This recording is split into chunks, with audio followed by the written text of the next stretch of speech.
সুপ্রিয় দর্শক, আসসালামু আলাইকুম। এয়ার ফুডে আপনাদের সবাইকে স্বাগতম। আশা করছি আপনারা সবাই অনেক অনেক ভালো আছেন। আজকে আমি আবারও চলে আসলাম আপনাদের মাঝে নতুন একটি রেসিপি নিয়ে। আর আজকে আমি তৈরি করব শাপলা ভাজি। আর এই শাপলাটা আমি সর্ষে দিয়ে ভাজি করেছি। তো আপনারাও চাইলে এভাবে সর্ষে দিয়ে শাপলা ভাজি করে নিতে পারেন। তো আশা করছি আমার এই ভিডিওটি আপনাদের ভালো লাগবে।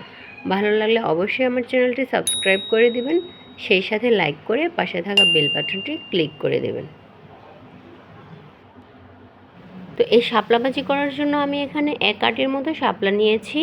আর এগুলো থেকে আঁশ ছাড়িয়ে এভাবে লম্বা লম্বা করে কেটে পরিষ্কার পানি দিয়ে সুন্দর করে ধুয়ে নিয়েছি।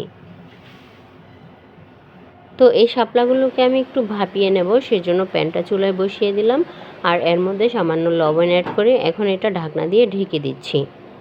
তো এখানে কিন্তু আমি কোনো পানি অ্যাড করিনি, কারণ শাপলা থেকেই পানি উঠবে।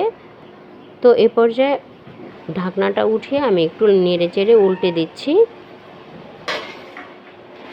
তো এভাবে একবার উল্টে দিয়ে এটাকে আমি আবারও ঢাকনা দিয়ে ঢেকে আরও কিছুক্ষণ ভাপিয়ে নেব। তো এখন ঢাকনাটা তুলে নিচ্ছি।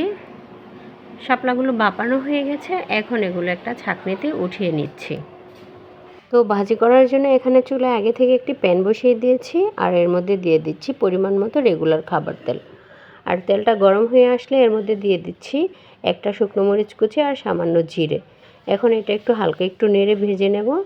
আর এখন এর মধ্যে অ্যাড করে দিচ্ছি 1 টেবিল চামচের মতো পেঁয়াজ বাটা, 1/2 টেবিল চামচের মতো আদা রসুন বাটা, আর দিয়ে দিচ্ছি সামান্য একটু জিরে বাটা আর স্বাদ অনুযায়ী লবণ। এখন এই মশলাগুলোকে আমি খুব ভালো করে কষিয়ে নেব। এখানে বাটা মশলাগুলো আমি 1 মিনিটের মতো সময় নিয়ে কষিয়ে নিলাম।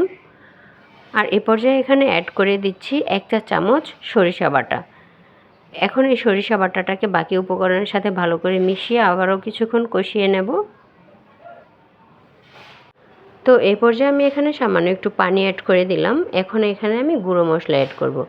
এখানে আমি দিয়ে দিলাম 1 চামচ হলুদ গুঁড়ো আর 1 চামচ মরিচ গুঁড়ো। এখন বাকি মশলার সাথে এগুলো আমি ভালো করে একটু কষিয়ে নেব।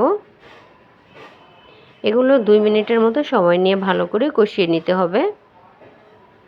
তো এভাবে কষানো হয়ে আসলে এর মধ্যে অ্যাড করে দিচ্ছি ভাপিয়ে রাখা শাপলাগুলো। এখন মশলার সাথে শাপলাগুলোকে খুব ভালো করে মিশিয়ে নিলাম। মিশিয়ে নিয়ে এটা কিছুক্ষণ জাল করে নিচ্ছি। তো কিছুক্ষণ জাল করার পর এর মধ্যে অ্যাড করে দিচ্ছি সামান্য ধনেপাতা কুচি। তো এখানেও কিন্তু আমি কোনো পানি অ্যাড করিনি, কারণ শাপলা থেকেই প্রচুর পানি ওঠে। আর সেই পানি থেকেই এটা রান্না হয়ে যাবে, তাই আর এক্সট্রা পানি এখানে অ্যাড করলাম না। তো এভাবে ভালো করে নেড়েচেড়ে ধনেপাতাটাকে আমি মিশিয়ে নিয়েছি। আর এটা কিছুক্ষণ জাল করে নিলাম। তো হয়ে এসেছে আমার সর্ষে দিয়ে শাপলা ভাজি। এখন এটা আমি একটা বাটিতে তুলে নিচ্ছি। তো আপনারা চাইলে এভাবে বাসায় শাপলা ভাজি করতে পারেন। তো আশা করছি আমার এই ভিডিওটি আপনাদের ভালো লেগেছে। ভালো লাগলে অবশ্যই আমাকে কমেন্ট করে জানাবেন। আজ এ পর্যন্তই। আল্লাহ হাফেজ।